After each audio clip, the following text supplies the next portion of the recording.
Good evening, wanderer of the quiet hours. Settle into your blankets, let the weight of the day melt from your shoulders, and step once more into the Temple of Nyx. Before we begin tonight's tale, tell me, where in the world are you listening from? And subscribe to hear more such stories. This is a work of fantasy inspired by myth and legend. It is not a religious or historical account, but a creative retelling intended for entertainment. Prologue. A demon's reflections.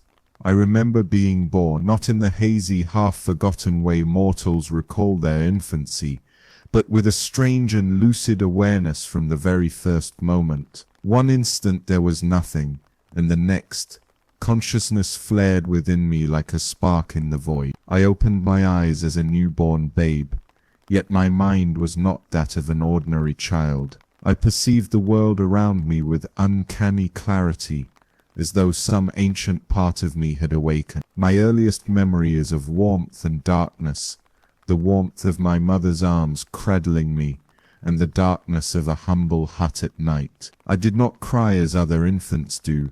Instead, I peered up at my mother's face, quiet and observant. She was young and human, a mortal woman with gentle eyes and trembling lips. I sensed her love for me, fierce and protective, but also her unspoken fear. Perhaps she knew even then that I was different, that something uncanny rested in her arm. I could not speak, not yet, but I felt emotion surge within that tiny body, curiosity at the flickering lamplight's shadows on the walls, comfort at the sound of my mother's heartbeat, and a flicker of something else I couldn't name at the time. It was as if an ember of power glowed faintly inside me, a secret inheritance waiting to unfurl. In those first days of life I simply observed and listened. The villagers came to see the newborn boy, offering congratulations laced with wary glances. I remember one elder, face lined like dried mud, leaning over me. His smile faltered when he looked into my eyes. Infants' eyes are usually of soft focus, wandering without aim, yet mine locked onto his with an intensity that made him recoil. "This one has an old soul," he muttered, clutching a prayer amulet as he backed away. My mother named me Asmodeus, a word that lingered on her tongue as though she did not choose it entirely herself. I would learn much later that my name was not common in her village tongue. It carried the weight of ancient languages and meant something like the destroyer or the wrathful one in distant land. She could not have known that, so I suspect it was whispered to her in a dream by the one responsible for my very existence, my father. Origins. Son of an angel and a mortal. As strange as my birth was, my conception was stranger still.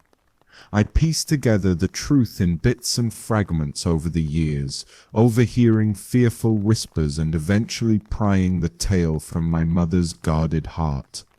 My father was not of this world. He was an angel, one of the heavenly host who fell from grace. In some forgotten twilight of the past, this angel wandered the earth in exile and met a mortal woman in a remote village. That woman was my mother. Whether their union was born of love, lust, or some divine plan gone awry, I cannot say. But from that union I was born half human, half angel, a child of two realms. Yet my father was no haloed guardian. The villagers spoke of him in hushed tones as a stranger with burning eyes who passed through briefly like a storm. My mother described him to me only once. Tall as a cedar, beautiful and terrible. His voice sounded like thunder distant on the horizon. She confessed that when he approached her, she felt spellbound, as if the very air around him compelled her obedience. She remembered wings of shadow unfolding behind him in the dark of night after they had lain together. By morning, he was gone, leaving only a faint scent of lightning and a promise that the child will be special. Special. The word hung over my childhood like a double-edged sword. I was not an ordinary human boy. That became evident soon enough. Other children in the village learned to crawl and toddle. I, by contrast, stood on my own far earlier than any infant should. My first teeth came in unnaturally sharp. My mother had to wean me early because my bites drew blood. She would wince but never complain, enduring pain with love. Still, there were nights I'd awaken to find her praying in the next room, pleading with the heavens for guidance on how to raise a child sired by an outcast angel. As I grew into a toddling child, the signs of my dual nature only intensified. I possessed strength that belied my small stature. Once, when I was barely 5 years old, I threw a wooden cart in a tantrum after a neighbor's boy taunted me, and the cart splintered under my tiny hands. The onlookers were astonished and frightened. Whispers spread that I was touched by a demon or a forest spirit. My mother tried to keep me away from prying eyes, schooling me at home in whatever wisdom she knew. She taught me human language and simple prayers, hoping perhaps to nurture my human side. But there were things she could not teach or tame. I was drawn to the night, preferring the silver light of the moon to daylight. I found I could see clearly in darkness when others stumbled blind. The village dogs howled as I passed, sensing something amiss in me, and I must admit, a part of me liked it.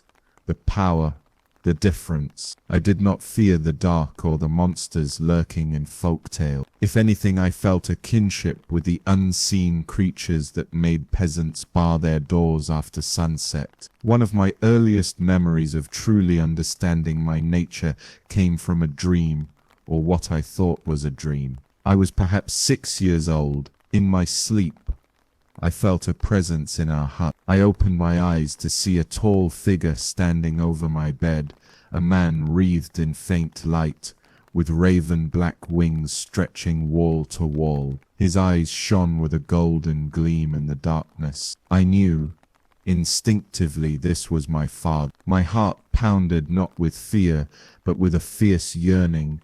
This was the other half of my blood, the one who had been absent yet always felt. He spoke no words aloud, yet his voice echoed inside my mind, a deep telepathic resonance.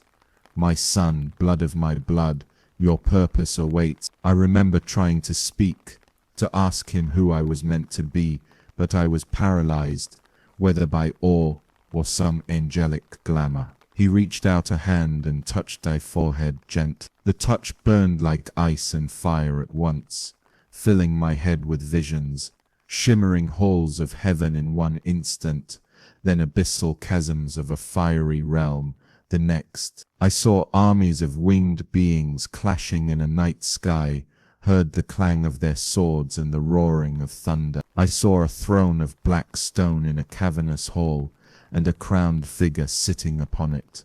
I saw myself upon that throne, though I was still just a boy. When I jolted awake from this dream, I was alone and sweating in the dark, the imprint of a hand still warm on my brow. My mother rushed to me, awakened by my cry, and she gasped, for on my forehead, where my father had touched, a faint red mark glowed before fading. It was shaped like a sigil, though neither of us knew its meaning then. Much later I would recognize it as a demonic seal, a mark of kingship in the infernal tongue. That night my fate was sealed, as surely as if written in the stars. My mother held me, whispering soothing words, lightly dismissing it as a nightmare. I did not tell her what I had seen, but I knew from that moment that one day I would have to leave the life of a simple village boy behind. There was a world beyond, calling to the blood in my veins, the world of angels and demons, of thrones and wars. I tried in the years that followed to resist that call, for my mother's sake, if not my own. Childhood in the mortal world. Despite the otherworldly gifts stirring inside me, I still lived as a human child for a time. Those years in the village, under the care of my mortal mother, are among the few truly innocent memories I possess. She was determined to give me a normal childhood, as much as possible. I remember her smile as we tended a small garden behind our hut. Under the hot sun, she showed me how to coax green shoots from the soil. My abilities made the plants flourish unnaturally fast.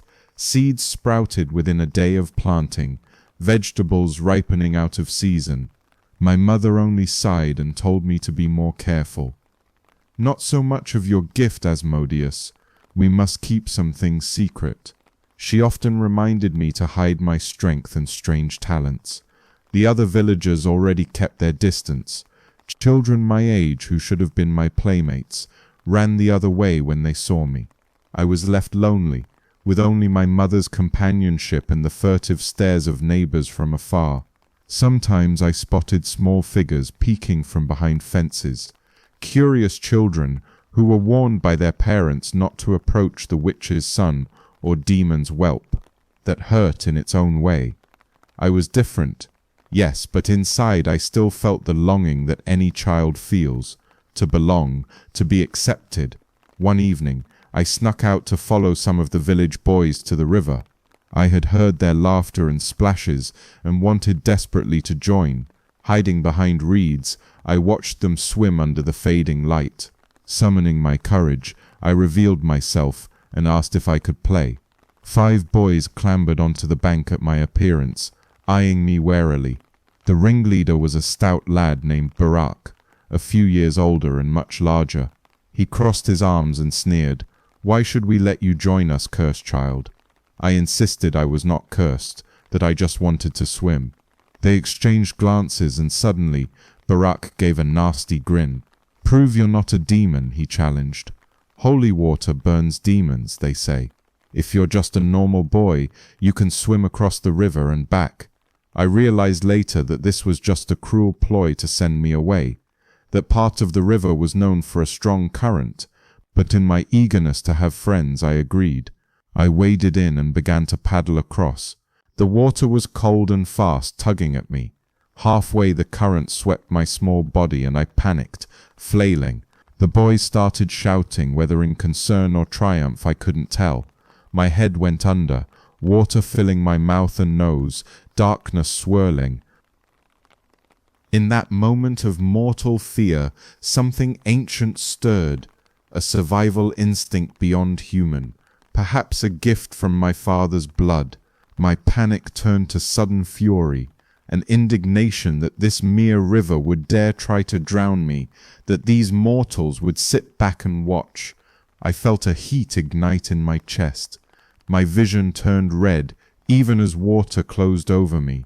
With a burst of strength, I kicked against the current and broke the surface, not gasping but roaring. The boys on the bank froze in shock as I literally walked out of the river. I had unknowingly found footing and surged across so powerfully that the current could not drag me down.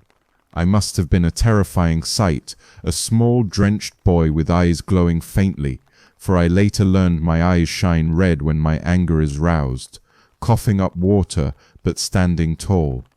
I suffered no burns from the holy river water, but I did discover one thing. I hated water.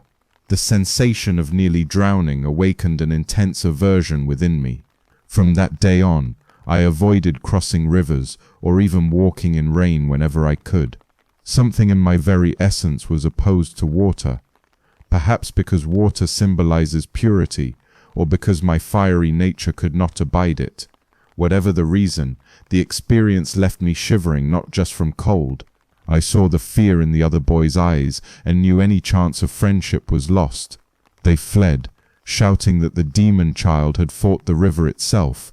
My heart ached with loneliness and shame as I trudged home in wet clothes, vowing to myself never to beg for their companionship again. My mother found me and pressed me for answers. I could only sob and tell her I was sorry. She held me tight, wrapping me in a blanket. By the hearth's fire, she murmured a lullaby and rocked me as she had when I was a baby. Even though I was too big for her lap now, I realized how small and frail she was compared to me. I could have broken her in an instant with my strength, and yet she never showed fear of me, only love. That night I promised silently that I would protect her always, that no harm would come to my beloved mother as long as I drew breath. For a few more years, life continued quietly. I learned to control my outbursts better, to avoid drawing attention. If a cruel villager hurled an insult or a stone at me, I swallowed my anger and walked on, recalling the pain it caused my mother when rumors stirred. We lived on the edge of the village, subsisting on her garden and the odd jobs she took mending clothes. I realized now how hard her life was, ostracized because of me, yet she never complained. In her eyes I was her miracle child. Strange, yes, but hers to cherish. Sometimes I wondered about my father. He never again appeared so directly as in that dream, but I felt him at times a shadow watching from the forest line when I fetched water at dusk, or a gust of wind that felt almost like a whisper when I stood under the stars alone. I believe he kept his distance intentionally. Perhaps the laws of heaven forbade him from raising his half-mortal offspring, or perhaps he had returned to whatever dark legion he belonged to. I resented him for my mother's sake. She deserved better than to raise a child alone under a cloud of scandal and sorcery. Yet I also yearned to know him, to understand the other half of what I was. As I neared adolescence around my 12th summer by mortal reckoning, changes came swiftly. I shot up in height, growing taller than any other youth in the village. My shoulders broadened, strength overflowing my limbs, my voice deepened early, startling those who heard me speak in a rich timbre no child should possess. My mother realized that keeping my nature hidden was becoming impossible.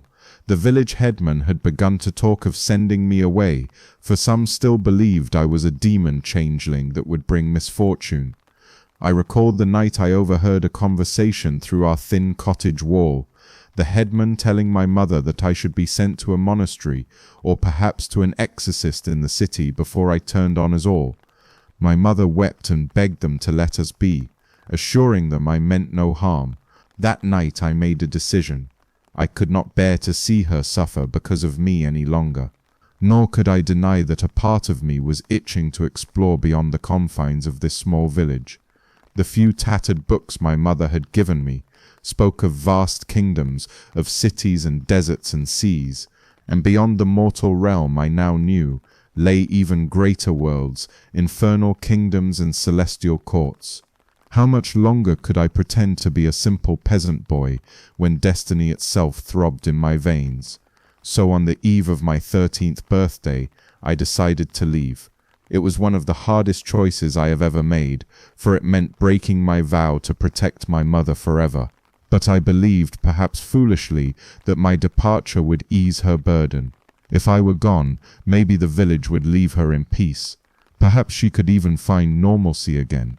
I told her of my plan on a calm summer night as we sat by the doorway watching fireflies dance. "Mama," I said softly, "I think I must go away." Her sewing needle paused mid-stitch. She looked at me, eyes full of sorrow, though she must have expected this. "Why?" she whispered, voice thick. I struggled to explain without hurting her. I spoke of a calling I felt, an urge to find where I belong. I assured her that I loved her, but that I was not meant to live and die as a farmer here. Tears glistened in her eyes, though she fought to keep her composure. In her heart she knew I spoke true. She reached out and held my hand. We sat in silence a long time, until finally she nodded. "If you must go," she said, barely above a breath, "promise me one thing. Remember the goodness I taught you. Remember that you have a choice in what you become, my son. Not all that is in your blood must rule you."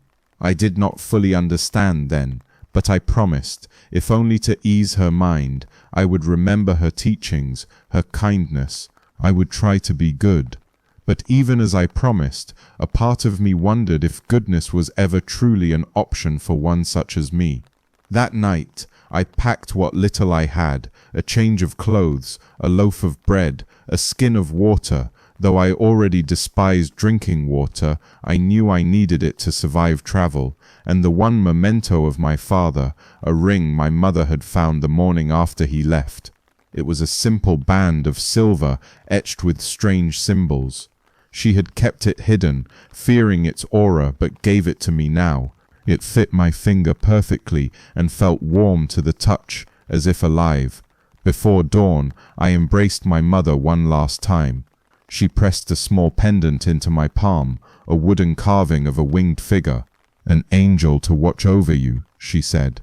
I wondered if an angel ever could accept me as kin, but I kept it anyway for her sake. Under the fading stars, I walked away from the only home I had known.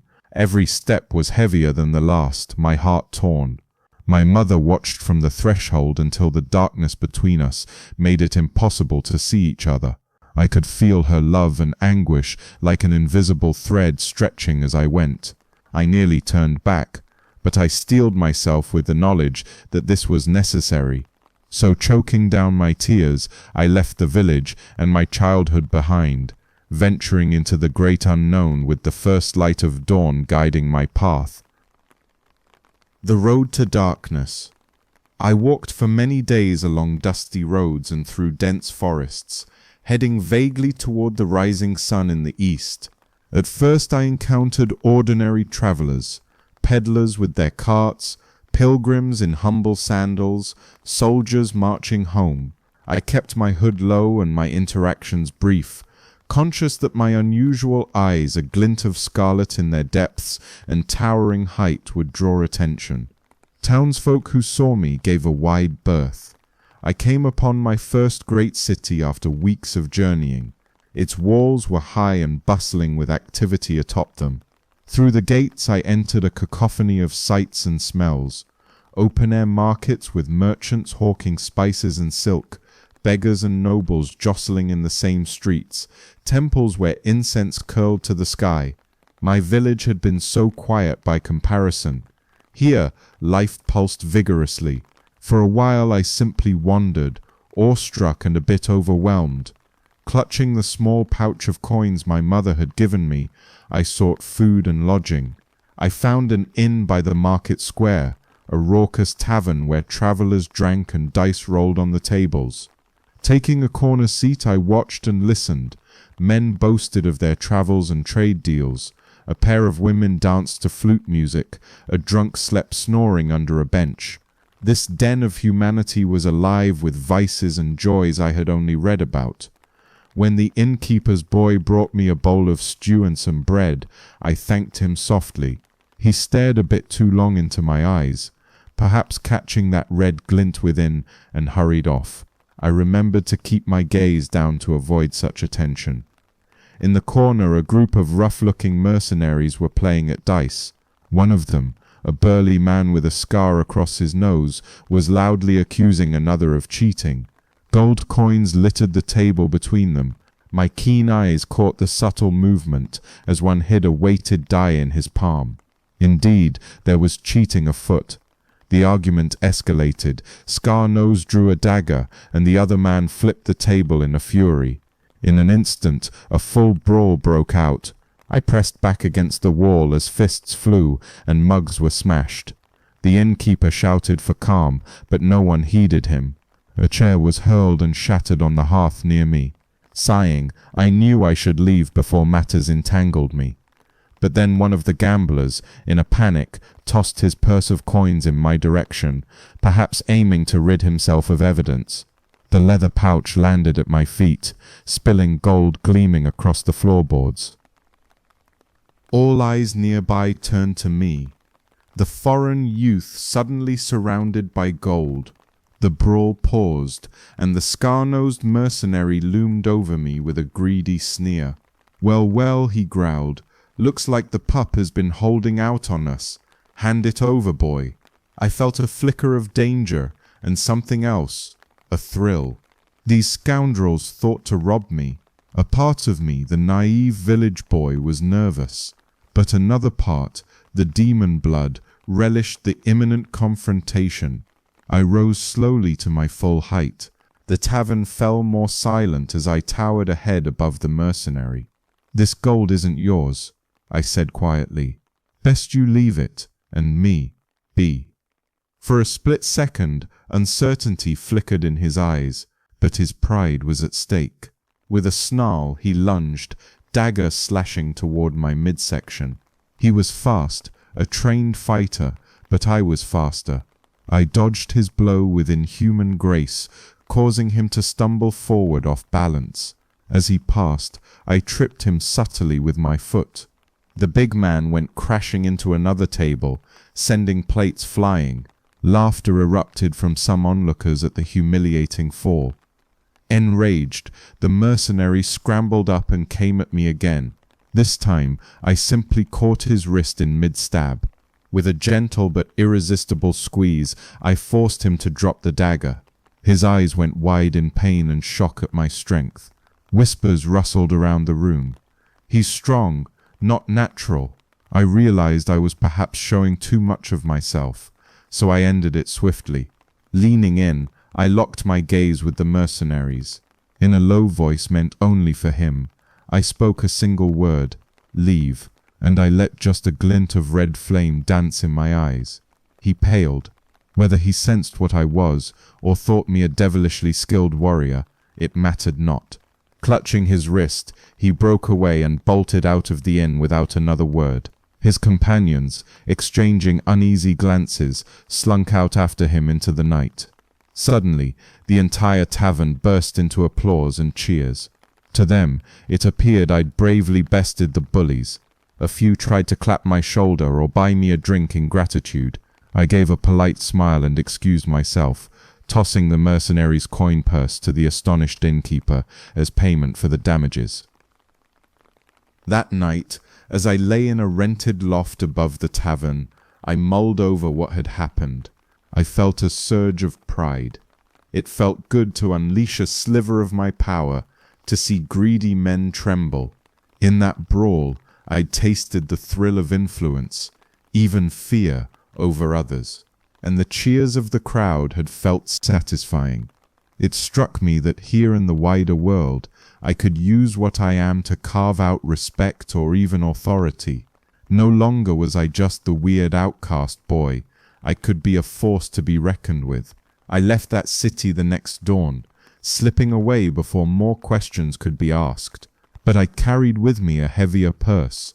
The innkeeper insisted I take some coins back, calling me a hero, and a growing confidence that my difference was my strength, not a curse. Each human settlement I visited thereafter, I tested the limits of my abilities a little more, never staying long, but learning how easily the fabric of mortal civility could be manipulated by someone with power. A rigged dice here, a whispered suggestion there to spark a quarrel, or a charm of my demonic aura to seduce a chaste merchant's daughter into a moonlight rendezvous. I began to enjoy using my gifts in small, mischievous ways. Yet I also noticed that the more I leaned into my darker impulses, the more distant the memory of my mother's gentle teachings became. A part of me still heard her caution in moments of quiet, but it was fainter now, nearly drowned by the enticing song of worldly pleasures and dominance that I encountered on my journey. I told myself I wasn't doing anything too terrible. Not yet, anyway. I was simply surviving, perhaps meting out a bit of justice to ruffians and indulging in harmless pranks. This justification made it easier to take the next step, and the next. One dusk, while traveling through a remote mountainous region far from any city, the summons of my destiny became literal. I had made camp in a craggy valley. The fire was crackling, and I was roasting some wild hare I'd caught, when a sudden gust of cold wind extinguished the flames. Darkness fell thick and oppressive. I stood, every sense alert. Out of the night, a pair of glowing yellow eyes appeared between the rocks. Then another pair, and another, 3 sets of eyes in total, fixed on me from the shadows. A foul stench wafted by, like sulfur and rot. From the gloom emerged creatures that defied simple description. They were demons, my first encounter with others of my kind. The largest walked on hind legs like a man, but had the head of a goat, twisted horns curving to the sky. Flanking him were two smaller fiends. One scuttled low to the ground, spidery limbs splayed from a corpulent body, while the other was vaguely female in shape, but with hair of writhing serpents. All three had skin covered in sinewy scales or coarse fur, and their mouths bore predatory grins. I felt my heart pounding, but not solely out of fear. There was also a strange excitement. I was finally face to face with the denizens of hell that I had long felt calling to me. The goat-headed demon, clearly the leader, spoke with a voice like grinding stones. "Half-breed," he snarled. "We smell the taint of heaven on you." I realized he meant my angelic heritage. I squared my shoulders and replied evenly, "I am Asmodeus, son of an angel and a mortal. Who are you to disturb my camp?" The three demons hissed and snickered amongst themselves at my boldness. "He speaks as if he were our equal," chittered the spidery one. "Perhaps a lesson in humility," the snake-haired demoness purred. They did not attack immediately, though. They prowled in a circle around me, testing. I sensed that they were both curious and wary. Being called half-breed stung my pride, and I realized they likely thought me inferior due to my human blood. I knew I had to assert myself or be torn apart. The goat-headed leader stepped closer, towering nearly as tall as I was. His breath was hot and foul on my face. "Your father's kin might have welcomed you, whelp of heaven. But among the children of hell, only the strong survive. Are you strong, whelp?" He suddenly lunged, clawed hands swiping at me with blinding speed. But I was ready. All the pent-up frustration and anger from my journey ignited. I dodged his blow with preternatural grace, in that moment unlocking speed and reflexes beyond human ability. His claws tore through empty air, and before he could recover, I countered with a fierce punch to his midsection. I felt ribs crack under my fist. The demon bellowed in pain and outrage. Instantly the other two were upon me. The snake-haired female lashed out with her talons, while the spider demon skittered behind to strike from the back. It became a blur of chaos under the pale moonlight. Three fiends against one young half-demon. They clawed and bit. I kicked and grappled. I took a few slashes. One opened a line of fire across my back, but I healed almost as fast as they wounded me, my celestial blood sealing the flesh swiftly. I managed to grab the snake-haired demoness by her throat when she lunged too close. Her serpent hair bit at my arm, but I did not relent. With a snarl, I hurled her straight into the charging spider demon. They collided in a heap of screeching limbs. The goat leader roared and came at me again, this time more cautiously. We circled one another. "Not bad, half-breed," he growled, "but strength alone won't spare you from hell's trials." Our fight resumed, and as we traded blows I felt something change in me, a sense of belonging to the fury of battle, an exhilaration in letting loose all the dark power I'd suppressed among humans. A savage grin spread on my face. I could finally unleash myself without restraint. I caught the goat demon's horn in my hand during his charge and wrenched with all my might. With a sickening crunch, the horn snapped off. The demon howled, black blood gushing from the stump. He fell to his knees, defeated. Seeing their leader down, the other two hesitated, wounded and unsure. I stood panting, adrenaline coursing, and looked at each of them in turn. "I am stronger than you," I said coldly. "Will you submit, or shall we continue?" The snake-haired demoness glared but lowered her eyes first. The spider-like one chittered nervously and backed away. The goat-headed leader, clutching the side of his head, groaned out. We yield. And so, in the dim valley, three demons bowed to me. In their begrudging respect, I tasted the first sip of true power. It was intoxicating. They introduced themselves, each name an infernal snarl that I will not burden this tale with. What mattered is that they recognized me as one of their own now, not a weak half-breed to devour, but a potent new rival or ally, the goat-headed one. Once he had snapped his horn stump to stop the bleeding, spoke with a new tone of deference. "What is it you seek, Asmodeus? Why wander the wilds? Surely one such as you has a purpose." "I seek my destiny," I replied. "I seek the throne shown to me in visions.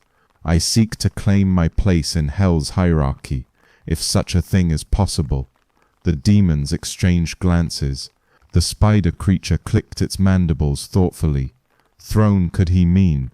The female's eyes widened, and an unsettling smile crept across her lips. "Ambitious, isn't he?" she mused. "Straight for a crown."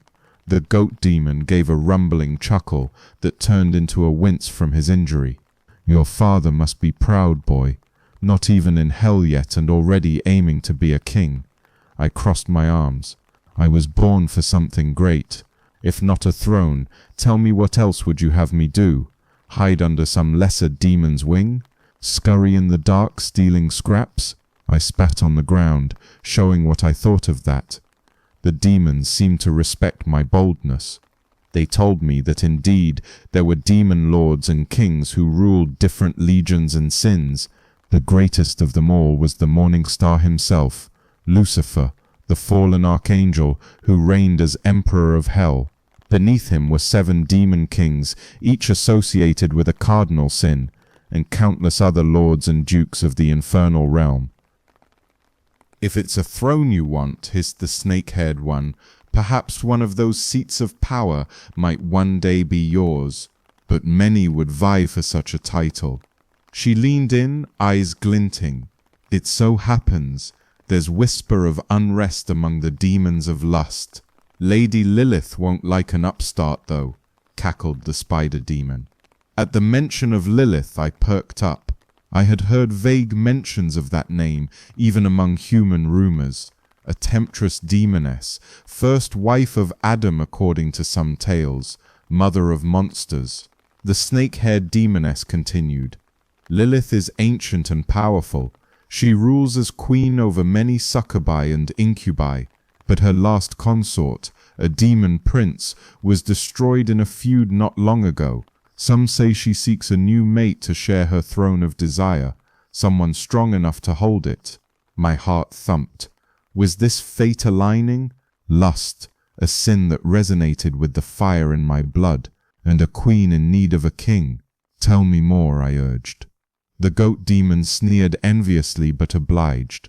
They explained that hell was not a singular pit of flames as mortals imagined, but a vast realm with many provinces. In the region of lust, a province of endless night gardens and decadent palaces, Lilith ruled as queen. She was respected and feared, yet hell's politics were ever shifting. If I could prove myself, perhaps by gaining favor with Lilith or conquering territory, I might rise to fill the vacant position of king of lustful demons, one of the highest ranks under Lucifer's reign. It sounded audacious, but my blood sang at the thought. I clenched my fist around the silver ring on my finger, the one my father left. Perhaps it was my imagination, but it seemed to pulse warmly, as if encouraging me forward. Thus my journey found new direction. Under the begrudging guidance of the 3 demons I had defeated, I headed toward a known gateway to the underworld. They led me through a series of caverns in the mountains, hidden from human eyes by powerful glamours. The deeper we traveled, the more the air itself changed, growing hotter, thicker with the scent of brimstone and ash. Strange bioluminescent fungi clung to the walls, casting eerie green light on our path. I felt the ring on my hand vibrate, resonating with the energy of hell as we neared the threshold. Finally, we arrived at a massive iron door embedded in the cavern floor. It was engraved with countless runes and sigils that made my skin prickle. My demon companions each produced a grotesque token, one a fang, another a vial of blood, the third a burnt feather, and placed them in hollows in the door. Chanting a guttural phrase, they caused the iron slab to grind open, revealing a chasm below. From that pit rose a wave of heat and a ruddy glow. I peered down to see a swirling void, as if the world dropped away into an endless abyss of fire. "After you, your ambition." The goat demon jested with a half bow, though I sensed he was half sincere in acknowledging me. Without hesitation, I stepped into the portal, feeling the sickening lurch of space twisting around me. The transition was disorienting. I fell, or perhaps floated, through a darkness lit by distant embers. Whispering voices surrounded me. Moans, screams, laughter, a cacophony of souls and fiends. I glimpsed shadows flitting past, winged demons carrying chains of the damned, great beasts prowling on rocky ledges. There was a sensation of passing through a veil, and then, with a heavy thud, I landed on solid ground. I stood and looked around. I was at the gates of a city unlike any I had ever imagined. Welcome to hell, I thought, both awed and strangely at home. Towering obsidian walls rose into a sulphurous sky where no sun shone, only an ambient red luminescence from rivers of lava that flowed like canals through the land. The city's gates were open, guarded by hulking demon sentinels with the heads of bulls and flaming swords in their hands. Beyond the gate stretched streets paved in black stone, lined with buildings of exotic architecture, some carved from basalt, others grown from what looked like giant bones or chitin. The air was alive with the hustle of infernal inhabitants, demons of every shape and rank going about their dark business. I stepped forward down a road paved with the skulls of the damned, or so it looked, though upon closer glance they were a type of pale stone, carved with screaming faces. Above me, the sky was a perpetual twilight, streaked with embers and smoke. In the distance, volcanoes spewed rivers of fire that flowed like veins of molten gold across a charred landscape. The air was stifling and hot, yet thrummed with energy. As a half-mortal, I should have been uncomfortable, but my demon blood thrived here. Each breath of sulfur was like wine to me, invigorating and heady.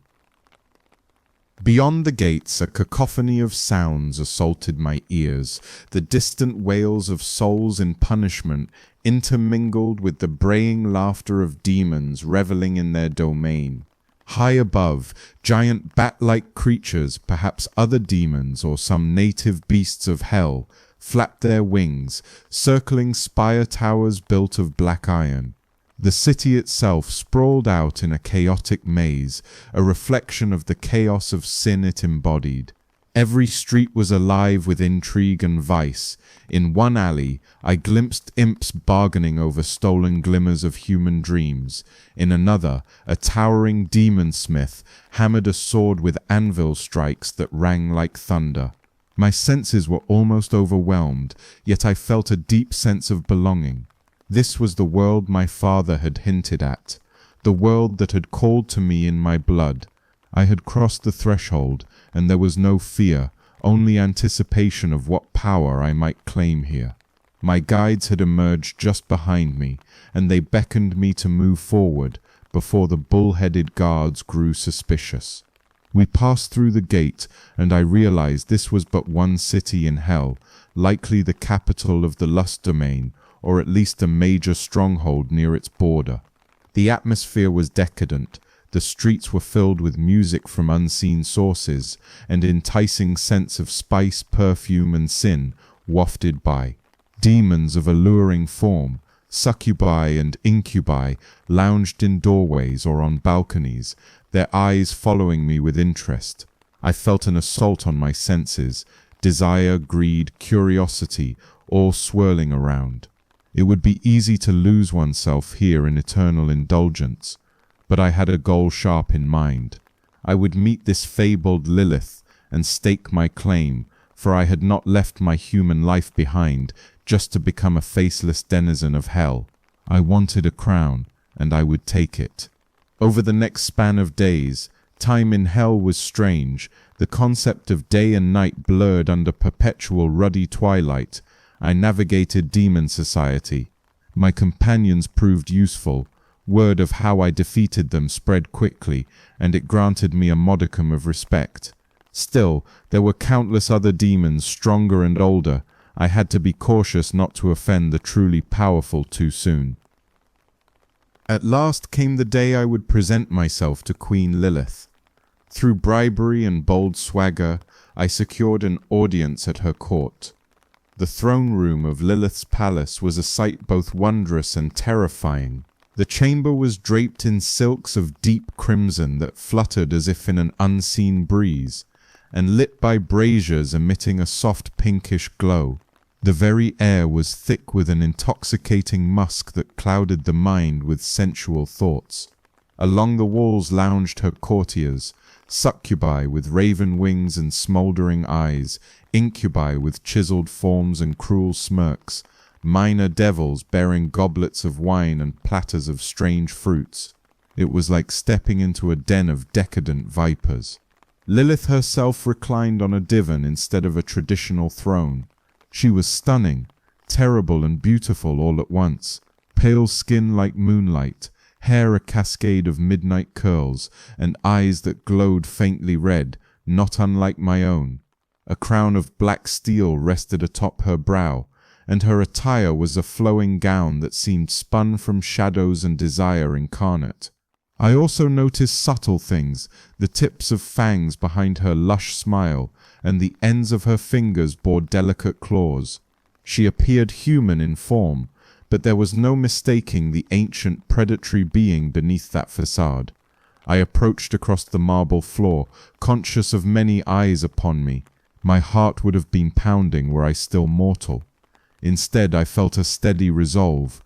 I bowed deeply, remembering a measure of courtesy. "Your Majesty Lilith," I said, voice echoing in the hushed hall.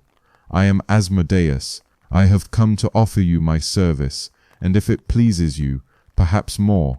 A quiet titter ran through the court at my bold insinuation. Lilith arched one elegant eyebrow. "Asmodeus," she repeated, tasting my name. Her voice was rich and smooth, but carried power. "I have heard whispers of you, the half-angel upstart who felled 3 demons on his first night in hell, the one who seeks a crown. No use denying it." "Whispers travel fast," I answered with a faint smile. "It is true I seek a place of distinction. I did not come to hell to languish in obscurity. I believe I can be of great use to you, my queen, perhaps even worthy to stand by your side." There were gasps and a few hisses at my forwardness, a lowly newcomer proposing himself as consort to Lilith. It bordered on treasonous audacity. I braced myself, ready in case she ordered me slain on the spot. But Lilith's crimson lips curved into an amused smile. She stood, or rather slithered off the divan with uncanny grace, and approached me slowly. Each step of hers was hypnotic. She began to circle me, looking me up and down. I felt an energy emanating from her, lightly probing at my mind and heart, testing my will. I stood tall and allowed it, meeting her gaze whenever it flitted to my face. "You are handsome," she purred thoughtfully, trailing a fingertip across my shoulder as she circled. "Strong, bold, and you carry an aroma of mortality, sweet as ripe fruit, half human indeed. Fascinating." I met her gaze evenly, despite the stir her touch sent through me. "I am as much human as I am angel," I replied softly, "but 100% demon in ambition, my lady." Lilith's lips curved at that. "Ambition, yes. It dances in your eyes. Many have come before me boasting greatness. Why should you succeed where they fell, my bold Asmodeus?" Her tone was teasing, yet there was a razor edge of seriousness beneath. I swept a dramatic bow, my voice smooth as honeyed wine.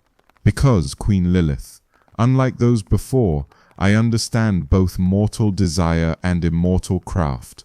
I can bridge the worlds. With me at your side, think of what we could conquer, the hearts of men and the thrones of hell alike." She arched an eyebrow. "Pretty words. Are you a charmer as well as a fighter?" I smirked. I speak only truth. My strength, your wisdom, together we would be unstoppable. Lilith chuckled, a sultry low sound. We shall see.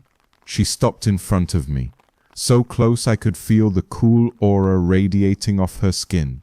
You claim you would be of use to me. In what capacity? As a general for my armies? A pet champion to fight in my name? Or something more intimate? At that last word, her eyes flashed and the courtly demon snickered. I realized this was a test as well as an invitation. I needed to prove my worth beyond brute force. I needed to win her favor, summoning every ounce of charm and wit I had, which admittedly, living among humans, I had learned some of. I gently took her hand. The murmurs in the hall rose at my daring, and I bowed to kiss it, but stopped just shy of contact. My queen, I can fight, yes, I can lead if you wish it, but I suspect you have many strong warriors. What I offer is loyalty and partnership. I am not fully of heaven or earth. I am something new. Join me, and together we could forge a new legacy in hell. I spoke with confidence, though inwardly I wasn't entirely sure what I meant by a new legacy. It simply sounded grand, and the poetic cadence seemed to impress her. Lilith regarded me silently for a moment that felt like an eternity. Around us the courtiers were tense, awaiting her response. Then she laughed, a delightful yet chilling sound, and with a swift motion, she leaned in and kissed me full on the lips. It was no mere token kiss, it was a claim. Her lips were cold fire stealing the breath from me. My vision swam with red. I heard cheers and hollers from the assembly. When she pulled back, she licked one fang and declared, "I accept your offer, Asmodeus. You shall serve as my consort in training. Prove to me this loyalty and partnership you speak of, and you may indeed share my throne." A surge of triumph flooded me. I had done it, or at least I had taken the first step. Lilith draped her arm through mine and turned to present me to the court. "Behold Asmodeus," she proclaimed, "who has won my favor this day. Let all in my realm treat him with the respect due a prince of hell, or answer to me." The response was a mix of applause and begrudging bows. Some faces bore hatred or jealousy, but none dared challenge openly now. I had the queen's favor, which was a powerful shield. Thus began my ascent to the title of King of Demons. Those early years in Lilith's court were a haze of battles and pleasures. Lilith was a demanding partner, both in governance and in our personal dealings. She taught me to harness my demonic powers fully, how to shapeshift into forms that would drive mortals mad with fear or desire, how to cast illusions, how to command lesser fiends with just a glare and a thought. Under her tutelage, my innate gifts blossomed. The passionate bond we formed also strengthened our influence. Together we were a formidable duo. In time, our union was formalized in a grand infernal ceremony. I stood beside Lilith, clad in obsidian armor etched with runes of lust and wrath, and she in a gown of living shadows. Before an assembly of hell's nobility, we exchanged a chalice of blood and proclaimed ourselves king and queen of the demon realm of lust. Lucifer himself did not attend. He seldom deigned to leave his own dark palace, but a representative offered a token acknowledgement. Thus our claim was legitimized. I was now King Asmodeus, ruler of countless succubi, incubi, and other entities of desire, answerable only to the Emperor of Hell himself. Imagine me in my full infernal glory. I sit upon a throne of onyx, attended by serpents and sinuous succubi. My form is a terrifying chimera, the body of a man with scaled, armored skin, one leg ending in a giant rooster's claw, the other in a cloven hoof. A serpent's tail coils behind me, and from my back sprout mighty wings of a dragon.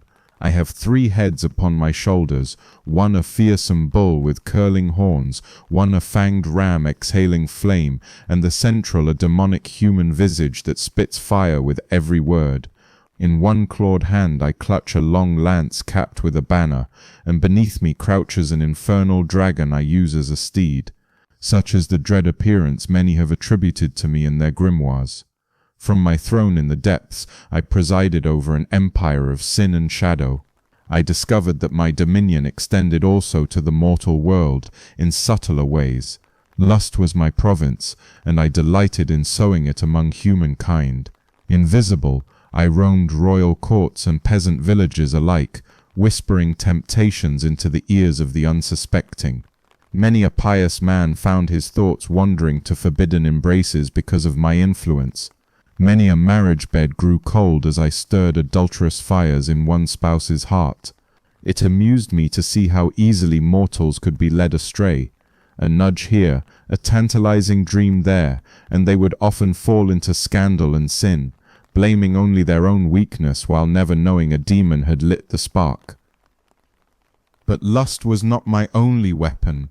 I also indulged in promoting gambling and chance among mortals, games of dice and cards, the thrill of risk that leads to ruin.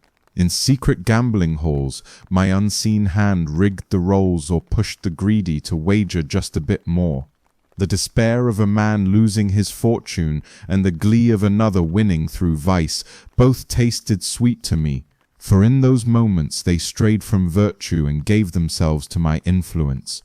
Under my rule, the houses of pleasure and vice in hell thrived. My demon legions swelled. 72 legions of infernal spirits answered to my command by now. I appointed capable lieutenants, including the trio who first challenged me, now among my trusted captains after proving their loyalty to carry out my will both in hell's domain and on earth. It was a dark mirror of a mortal kingdom, with generals, spies, and emissaries, ensuring that the flames of desire and excess were well stoked in the world of men. Lilith and I were respected and feared. We were called the King and Queen of Lust, and many who addressed me simply said, "Your Majesty, King of Demons," for in the eyes of common fiends I was as high as one could aspire, save Lucifer. I wore that title proudly. Yet with great power also came great rivalry. Other demon lords eyed me, some with contempt, seeing me still as that half-breed upstart, and others with worry. I had to be constantly on guard against assassination attempts or subterfuge. One night, for instance, a demon duke of envy made an attempt on my life. He was an old guard among hell's nobles, displeased that a stripling half-blood now outranked him. This duke, named Arazel, plotted to poison me during a banquet in my own palace. I smelled the bitter almonds in the wine before it touched my lips, a deadly draught brewed from the lakes of sulphur. Feigning ignorance, I pretended to drink, then slumped in my throne as if the toxin took hold. Triumphant, Arazel revealed himself too soon, stepping forward with a sneer to claim my crown. In that instant, I sprang up and seized him by the throat. His eyes bulged in shock as I squeezed. Around us, the court erupted in gasps. "Did you truly think me so easy to fell, old fool?" I hissed softly for his ears alone. He gurgled, trying to shapeshift into smoke to escape, but I tightened my grip, my claws piercing his essence. With a furious glare, I cast a compulsion spell I had learned from Lilith's ancient grimoires. Arazel's will crumpled under mine. I turned his mind inside out until he renounced himself. By my command, the very next moment he dropped to his knees before the entire assembly and began to praise my name, extolling me as his superior and king. It was a shocking sight, the proud duke grovelling and kissing my feet in abject adulation. Those courtiers who had quietly sided with him now trembled, realizing no betrayal would go unseen or unpunished under my reign. When I finally released Arazel from the spell, the shame on his face was such that he fled the court, wailing, and disappeared into obscurity. None dared speak his name again. After that demonstration, there were fewer overt challenges to my authority. Not every tale of me is one of dread. I admit I've had my mischievous moments. There was a learned fellow in Spain, for example, who inadvertently released me from a bottle. Long story that, and in gratitude I took him on a night flight across the countryside. Under the moonlight, I even showed him the secrets of an entire village. I whisked off the rooftops of houses one by one, letting him peek at the comedies and tragedies playing out behind closed doors. The young man and I laughed together at the vanity, the folly of humans who thought their deeds hidden. It was a harmless prank, except perhaps to those whose embarrassing moments were exposed. That mortal later turned my adventure into a story, casting me in a somewhat sympathetic light as a witty trickster. Not all depictions of me in human lore are grim. Some have sensed the wry humor that runs beneath my darkness. I have been called the embodiment of lust, the avatar of desire, and indeed those titles fit, for I have made it my specialty to exploit the passions of the flesh. Where there is a lustful thought or a covetous roll of the dice, there is a hint of my influence. Day after day I trudged under the hot sun, fettered and sullen, as humans watched in both fear and marvel. I won't deny it, the proximity to Solomon's temple project was torturous to me in more ways than one. The very ground on which it rose had been hallowed by countless prayers. Each stone carved for its walls bore dedications to the high throne. As I mixed clay for the foundation and hauled water for the cedars of Lebanon being used, I felt a constant burning itch beneath my skin, the holiness of the work clashing with my demonic nature. It did not kill me, of course, but it made every moment an agony of discomfort. My head rang with the sound of Levite priests singing psalms nearby, and each verse was like needles in my ears. Mortals thought the sweat on my brow was from labor. In truth, it was the sweat of spiritual pain, a demon forced to assist in a grand act of worship to the enemy, for so I regarded Solomon's God. Sometimes, when no one looked, I'd snarl and spit upon the ground in defiance, only for the spit to sizzle on the holy soil. I hated every brick I laid, and yet paradoxically I couldn't help a twisted sort of admiration. The temple was going to be magnificent. Even I, who loathed its purpose, could appreciate the artistry. I had contributed to that artistry, however unwillingly. That fact only fueled my rage further. As decades passed in the abyss and in the mortal realm centuries, my name became legend among humans. They spoke of Asmodeus in hushed tones, calling me the demon of lust, the prince of lechery.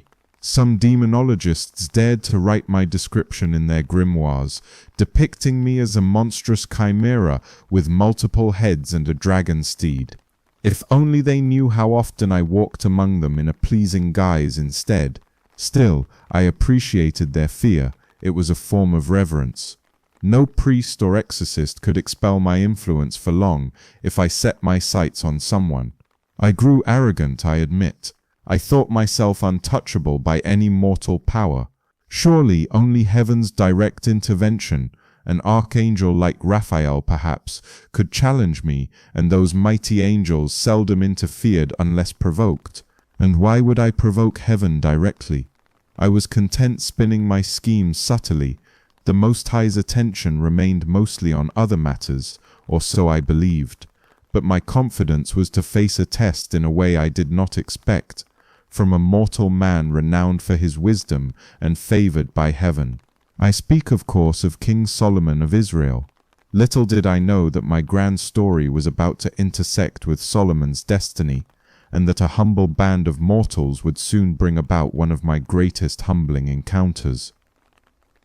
Solomon's Ring, the Wise King and the Demon.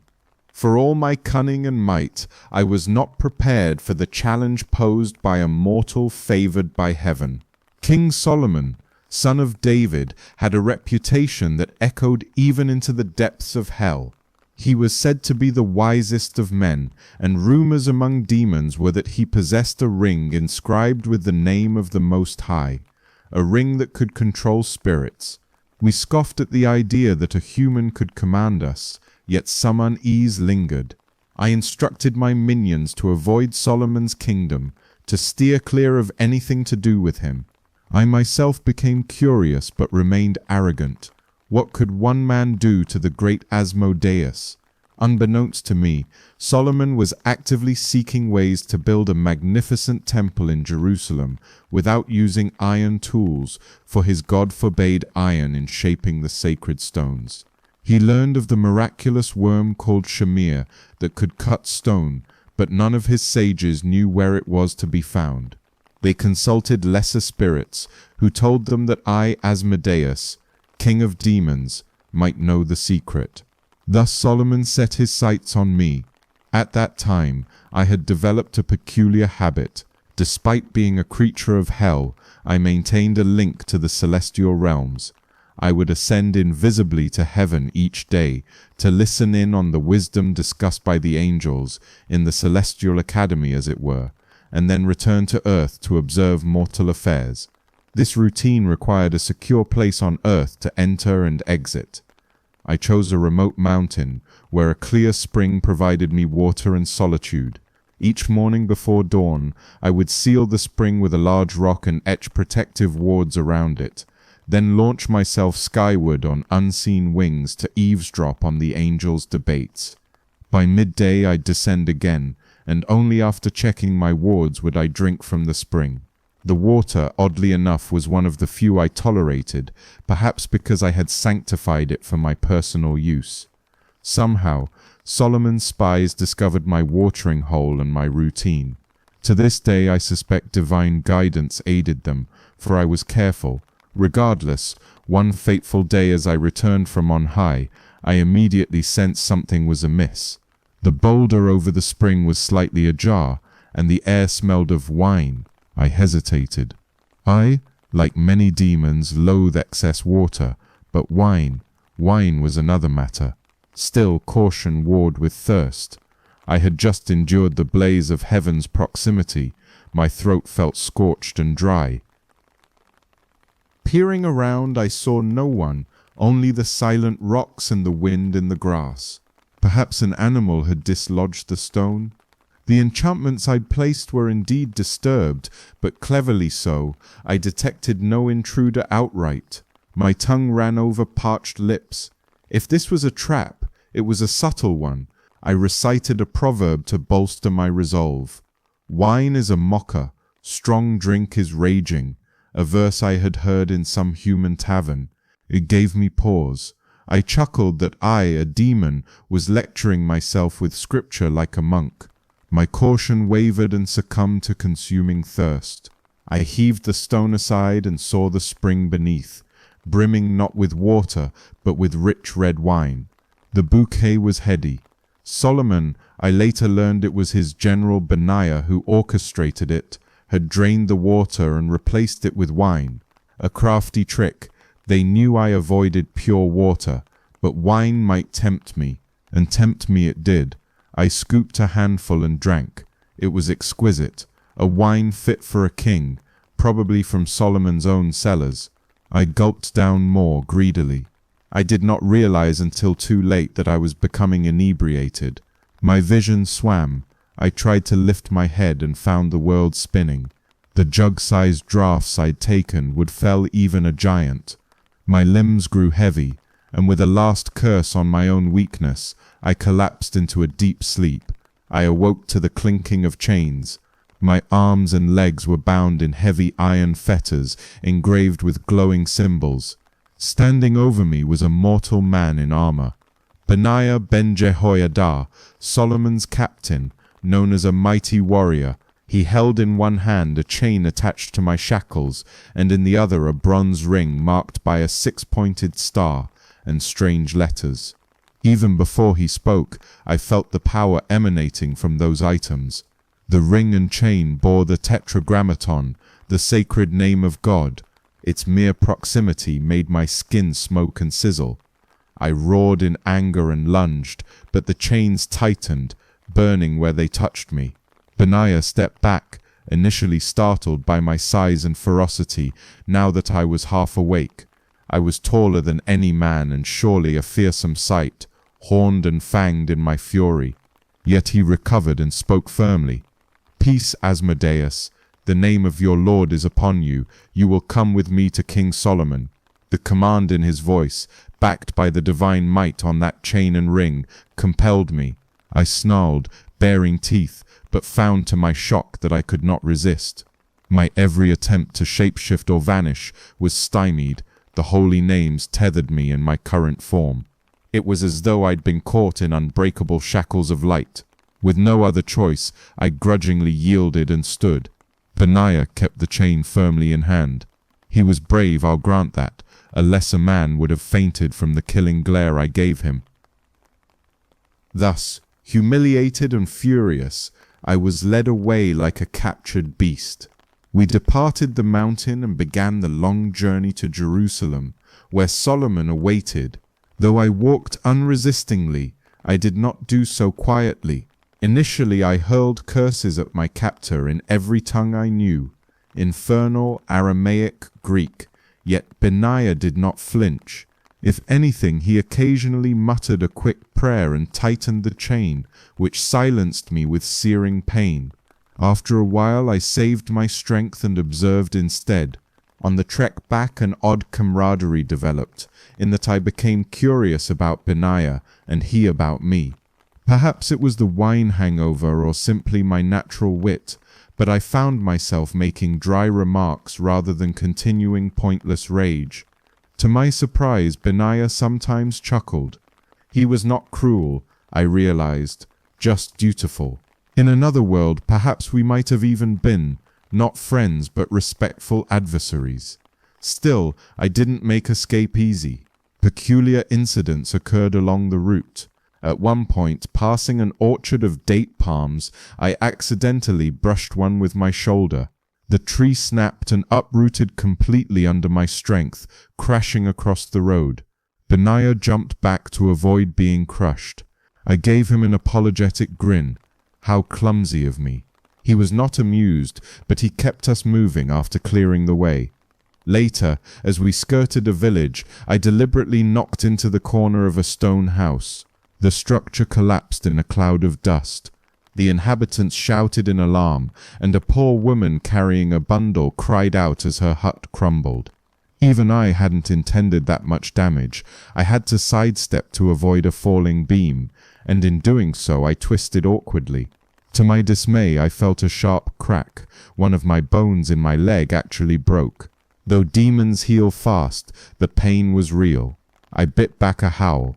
Benaiah, with gallows humor, quoted to me, "Is it not written, a soft tongue, the woman's entreaty, breaketh the bone?"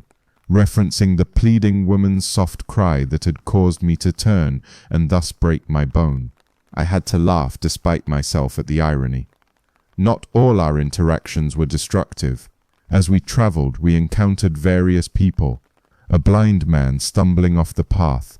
I, seeing ahead, wordlessly guided him back to the road before Benaiah even noticed. Later, a drunken traveler lay in a ditch. I hefted him gently and set him on the right path home. Benaiah observed these acts with a puzzled frown.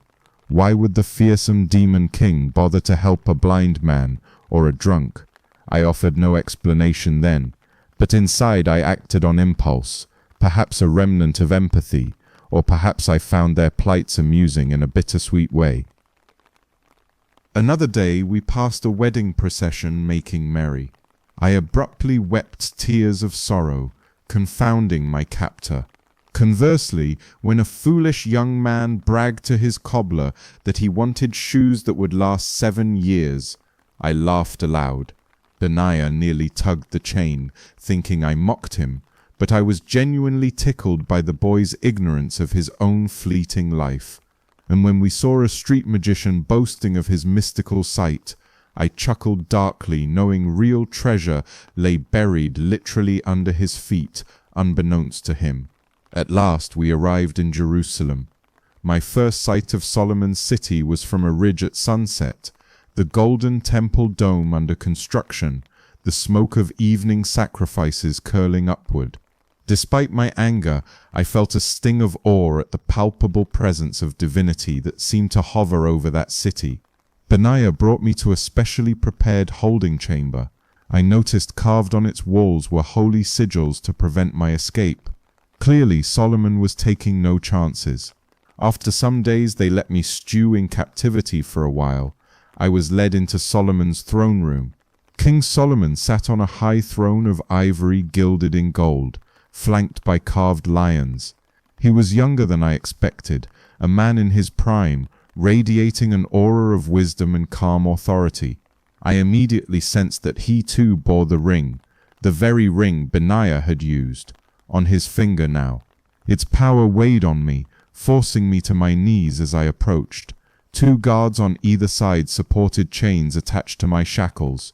I must have been a fearsome sight to Solomon's courtiers, a towering demon in irons, yet Solomon himself met my gaze without fear. In a measured voice, Solomon addressed me. "Asmodeus, I have brought you here to obtain but one thing, the Shamir worm to aid in building the temple. Tell me where to find it, and no harm will come to you, so long as you remain bound to good behavior." I gave a guttural laugh. Here I was, mighty Asmodeus, reduced to errand boy. Yet I was no fool.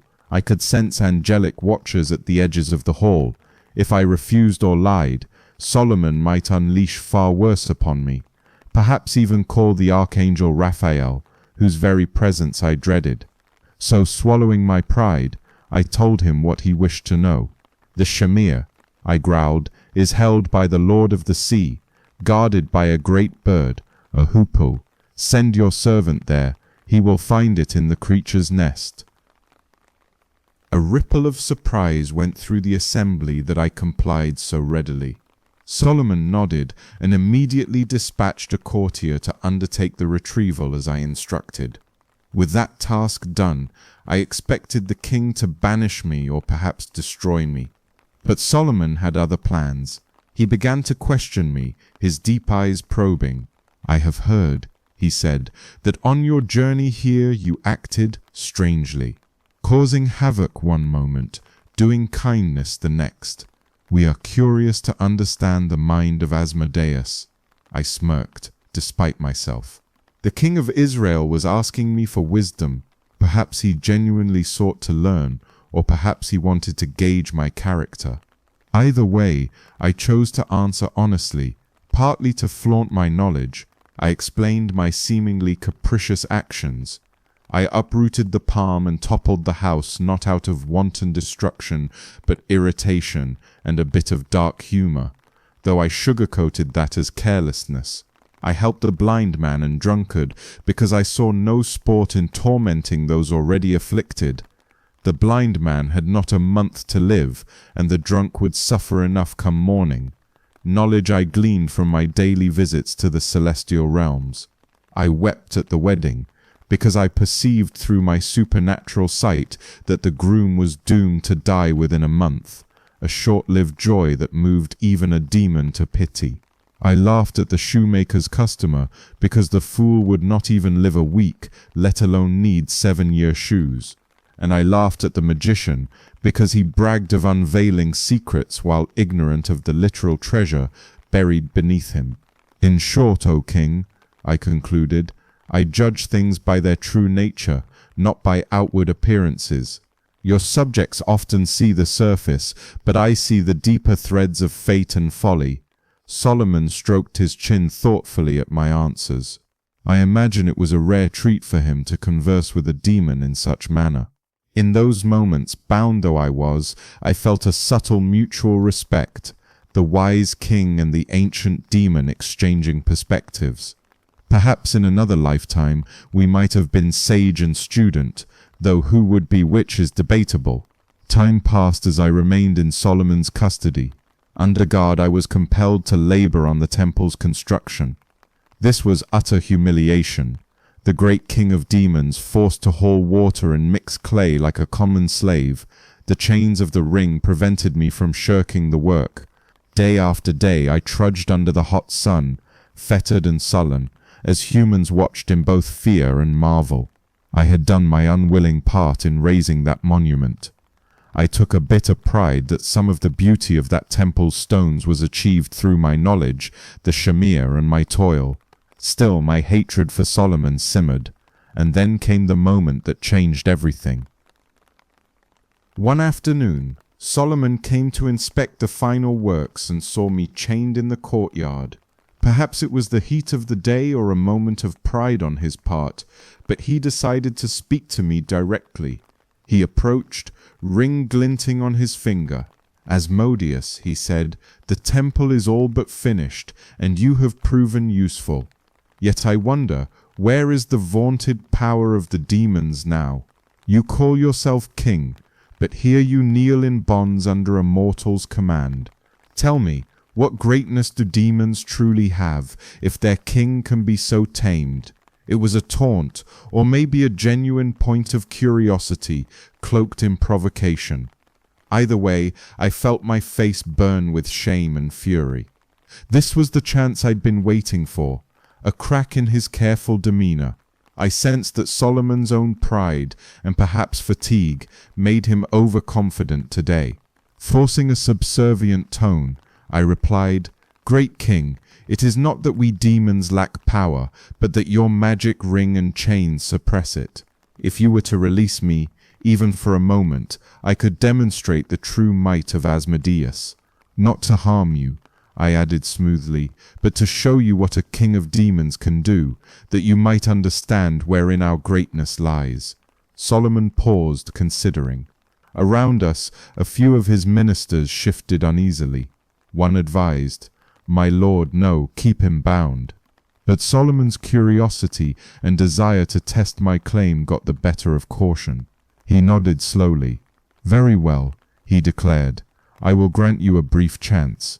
But know this, if you betray the terms, heaven's wrath will fall upon you at once." I bowed my head as if obedient. Inside I was exultant.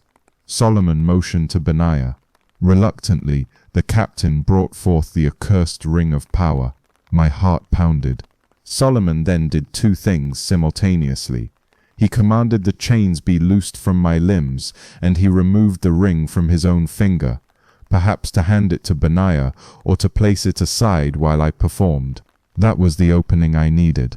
The instant the ring left Solomon's hand, I felt the oppressive weight on my soul lift.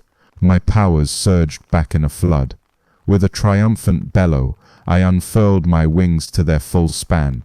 One stretched upward to the heavens, the other swept down, brushing the earth. In that form I towered to a colossal height, my true demonic visage unveiled in terrifying glory. Flames danced from my mouth as I let out a thunderous laugh. The humans cried out in fear. Many fled the courtyard. Benaiah stumbled backward, the ring clattering from his grasp to the ground.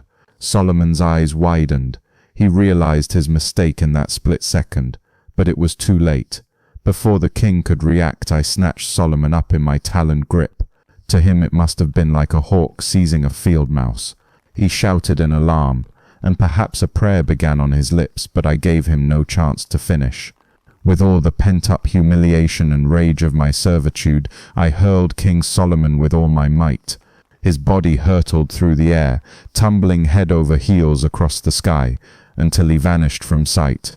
In truth, I flung him some 400 leagues away from Jerusalem, a staggering distance, across deserts and mountains. Human scholars later exaggerated it as 400 parasangs, but suffice it to say it was immeasurably far. The courtyard erupted in chaos. Soldiers and servants were shouting, scrambling. I swooped down and seized Solomon's precious ring from where it fell, careful not to let its power activate against me. Holding that ring, the symbol of his dominion, I felt an immense satisfaction. With Solomon gone and his ring in my possession, I enacted the second phase of my plan. I took on Solomon's very appearance. Shapeshifting was a trivial matter for me, now unbound. Before the eyes of those remaining, my monstrous form shimmered and shrank, reshaping into the likeness of the king. In moments where Asmodeus had stood, now apparently stood Solomon himself, robed and crowned, the ring of power back on his finger, or so it appeared, for I glamoured a copy on my hand and concealed the real one. The soldiers, bewildered and terrified, looked between the direction their king had been thrown and the figure of the king now before them. I raised Solomon's voice, perfectly mimicking its timbre. "Fear not. A demon impostor tried to trick you, but I, Solomon, by God's mercy have prevailed and cast him out."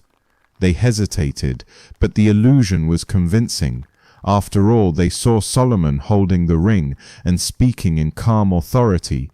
Most wanted to believe their king was safe and in control. Slowly they knelt, accepting my words. Those who doubted were unsure what action to take, since approaching me could be construed as treason if I truly were Solomon. And some had indeed fled entirely, so any later conflicting rumors could be dismissed as panic. Thus I assumed Solomon's throne and identity. It was a delicious turn of fate. I, who had been forced to slave over his temple, now wandered the halls of his palace as master. His servants obeyed my commands. His riches were at my fingertips. I sat upon the golden throne where he had sat, and none dared oppose me.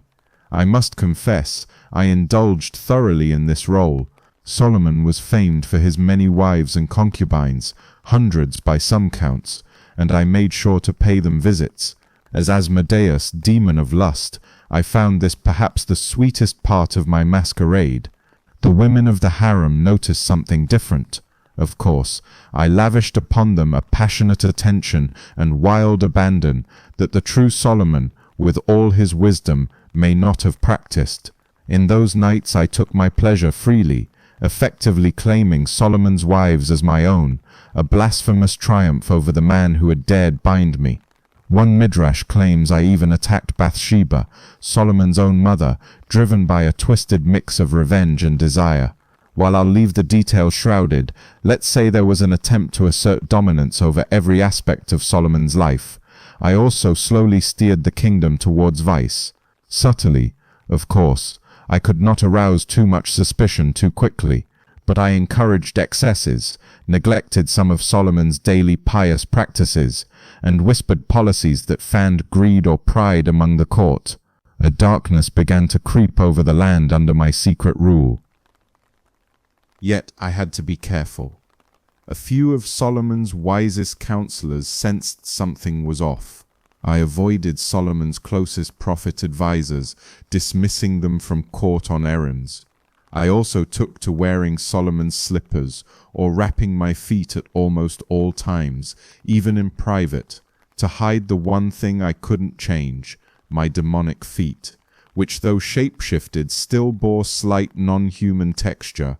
Demons, as legends say, often have rooster-like or cloven feet, and indeed one of my feet retained a subtle talon-like appearance I dared not reveal. The harem women whispered that the king never removes his sandals now. That, among other irregularities, my violations of certain ritual purity laws with the women, for example, began sowing doubt among those who noted such details. Meanwhile, what of the real Solomon? He eventually wandered back, ragged and desperate. It took him considerable time, some say days, others months, to journey back to Jerusalem from where I'd thrown him. Imagine the scene, the greatest king alive reduced to a beggar, raving that he was the true Solomon, while an impostor sat on his throne.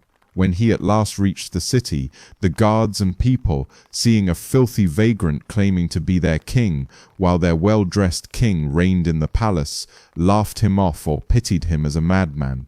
Solomon, in despair, realized brute claims would not win back his throne. He sought help in secret. It's told he went to the council of elders or a wife who might have secretly remained loyal. In some versions, he gained audience with the Sanhedrin, court of wise men, and they, troubled by his knowledge of things only Solomon would know, started to investigate the palace situation. There were now whispers in the halls. Why does the king seclude himself so much? Why his odd new behaviors? At last, one of Solomon's old ministers arranged a subtle test. One evening the minister Asaph, or another priest, came into my presence reading aloud a passage from the Holy Scriptures, verses praising the one God. As he spoke, I felt a searing pain in my head and heart. I tried to maintain composure, but the words of truth were like nails on my demonic essence. I recoiled and let out an involuntary hiss of agony. Those present noticed my reaction. The minister boldly continued with more incantations from the Psalms. I could stand it no longer. With a scream of rage, I tore at my royal robes. In that moment, the facade flickered, my eyes glowed infernal red for all to see. The court drew back in horror. Realizing the jig was up, I tried one last time to use Solomon's ring and command these mortals, but to my surprise, the ring on my finger was gone. The crafty minister had timed his recitation to distract me while someone else removed the ring. Perhaps it was that the true Solomon had recovered the original ring. Some say he retrieved it from inside a fish that swallowed it in the sea by divine providence. Others that he forged a new one through prayer. Either way, I suddenly found myself bereft of the talisman I'd stolen. And in that vulnerable instant, the real Solomon burst into the chamber, accompanied by Benaiah and a host of guards. He held aloft a new ring of power, its inscriptions blazing. "Asmodeus," he thundered, "your time of pretense is over." Before I could react, the ring's holy might struck me like a lightning bolt. My disguise shattered. I was revealed in my demonic form to all present, a towering fiend within Solomon's gilded hall. Panic and screams erupted, but Solomon was swift. He invoked a binding in the name of the Most High, and the floor itself opened beneath me. The very stones swallowed my legs like quicksand. I clawed and snarled, but an unseen force pushed me down further.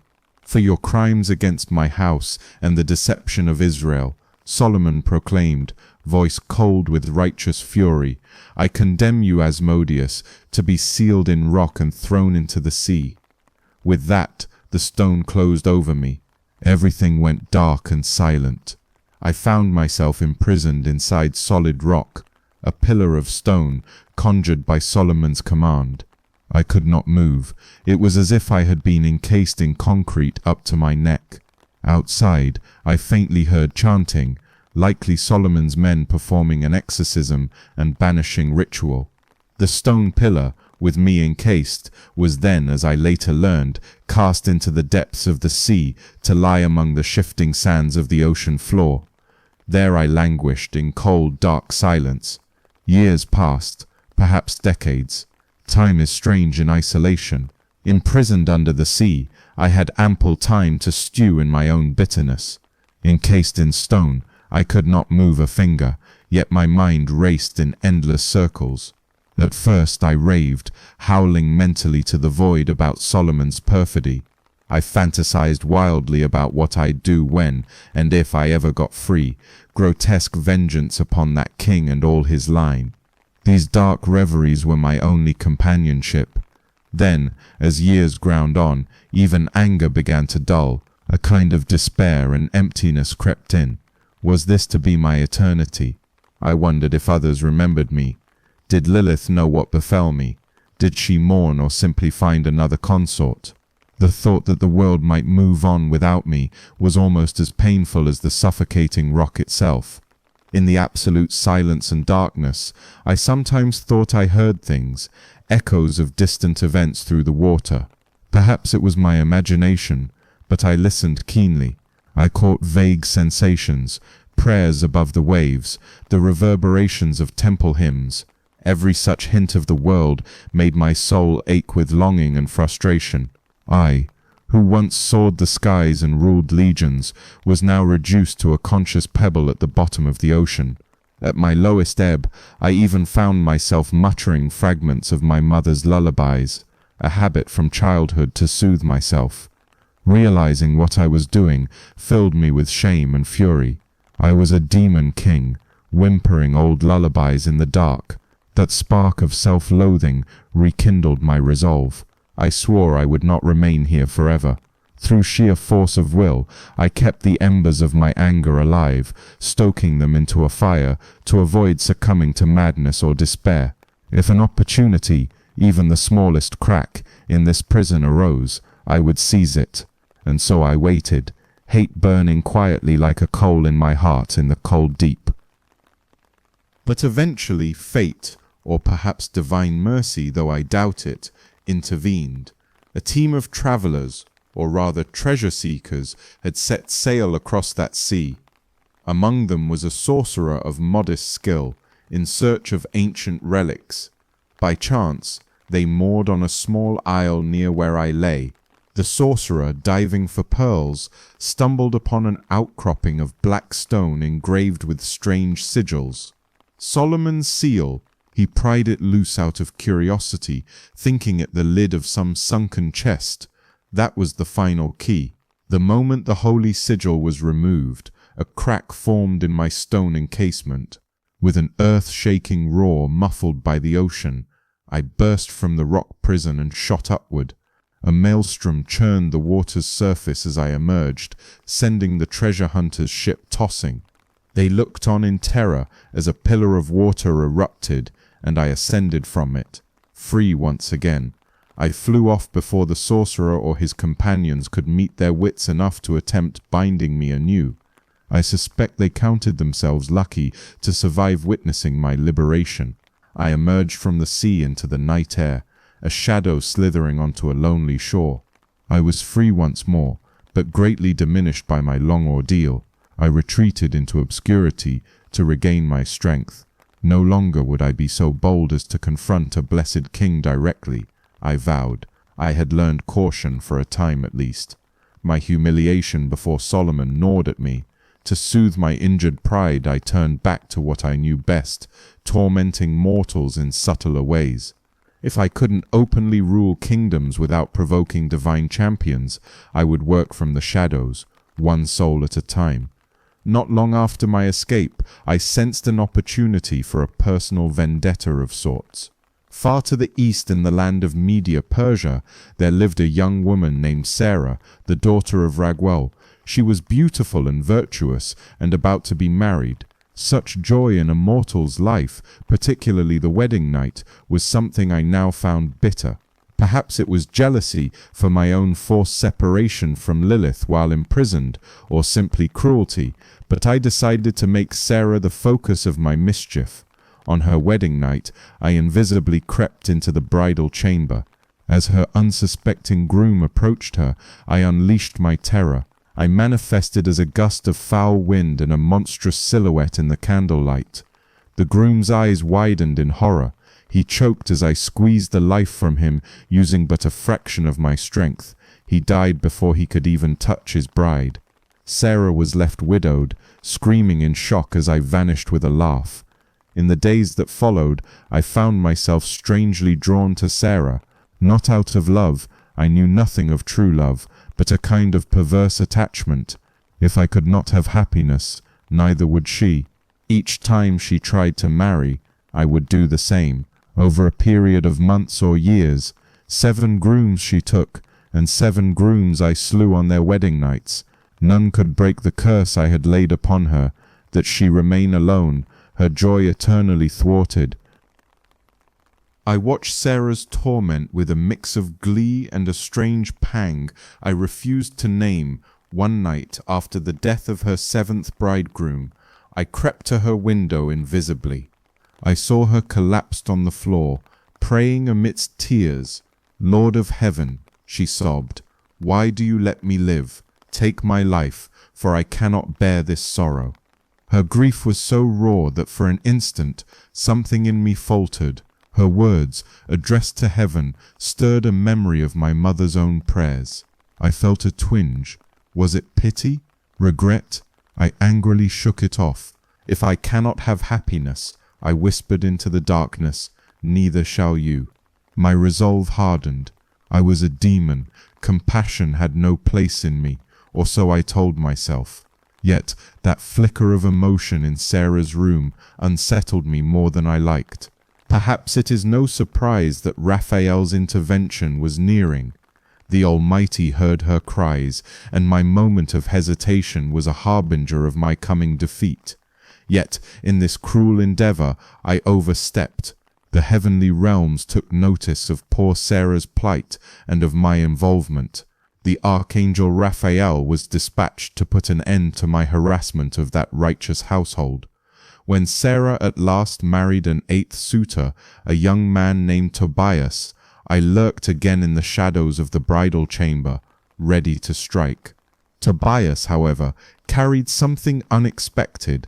Upon Raphael's guidance, he had prepared the heart and liver of a fish, which he burned on hot coals as the night fell. The moment I materialized to kill Tobias, the smoke of that burning fish entrails hit me like acid. A holy reek filled the room.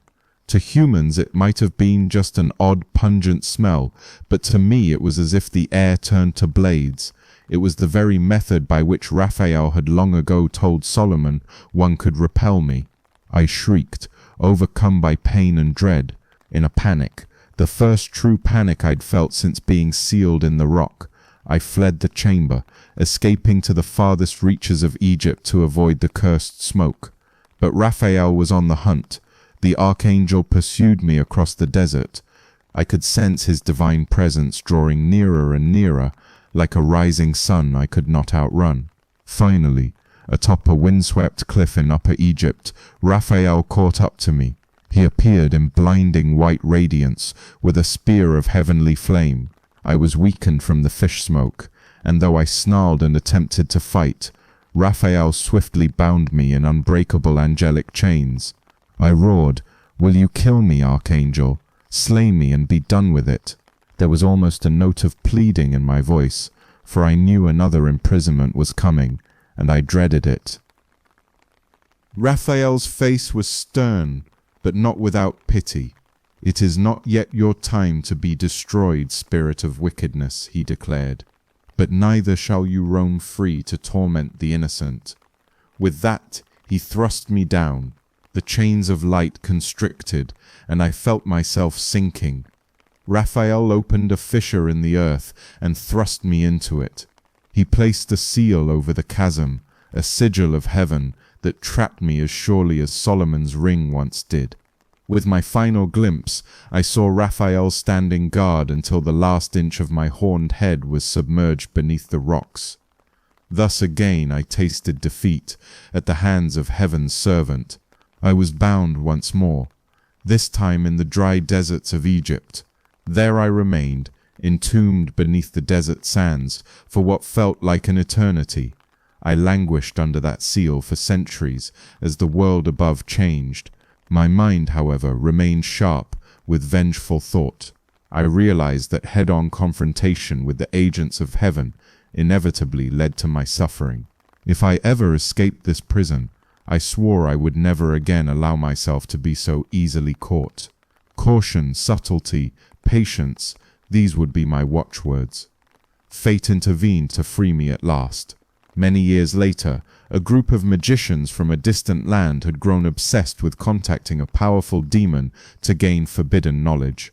In their ignorance they chose my name, invoking Asmodeus in blood ink on parchment and Latin prayers spoken backwards.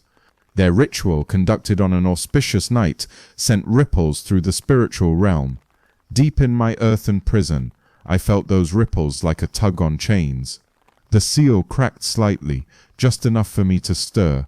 Sensing a chance, I pulled my remaining strength and pushed against the weakening bonds. At the same time, one of the mortal sorcerers, in overzealous fervor, traveled to the very Egyptian desert where I was bound, seeking a closer connection. He stumbled upon a half-buried tablet covered in divine script, Raphael's seal, and not recognizing it, he pried it loose to take as a trophy. That was the final key. The holy sigil's removal shattered the last of my shackles. With an earth-shaking roar, I burst from the ground in a whirlwind of sand. The would-be summoner fell on his back, utterly astonished. He got far more than he bargained for. I emerged under a sliver of moon, stretching wings stiff from centuries of confinement. The desert air was cold and thin, but it tasted sweet, the taste of freedom. I cast my gaze down at the cowering sorcerer. Perhaps I should have thanked him for his unwitting help by sparing him, But I was in a foul mood. With a flick of my claw, I rent his mind apart before he could even scream, a quick and silent end. I was free once more, wiser if not gentler. I returned to my realm in hell to find new infernal politics afoot. Some upstart had tried to claim my title in my absence. He was swiftly dealt with. Lilith and I were reunited. Our reunion was a tempestuous mix of passion and wrath, for she berated me for leaving her lonely, even as she rejoiced in my return. I resumed my role as the unseen tempter of mortals, but never again did I manifest so openly or rule as a false king on earth. I had learned to prefer subtle influence, becoming a whisperer in the hearts of humankind. In the shadows, I would encourage jealousy, lust and despair, nudging here and there to lead souls astray. The ambition I once had to sit openly on earthly thrones faded. I recognized that the greatest victories were quiet ones, a corrupted soul, a shattered vow, a gentle push into sin from which a mortal might not return.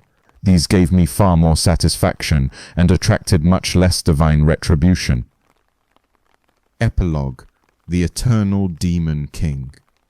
Ages have passed since the days of Solomon and Tobit.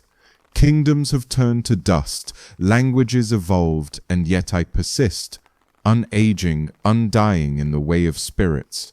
I have seen the world transformed by iron and fire, by faith and by science, yet the core of mortal hearts remains ever susceptible to the same vices.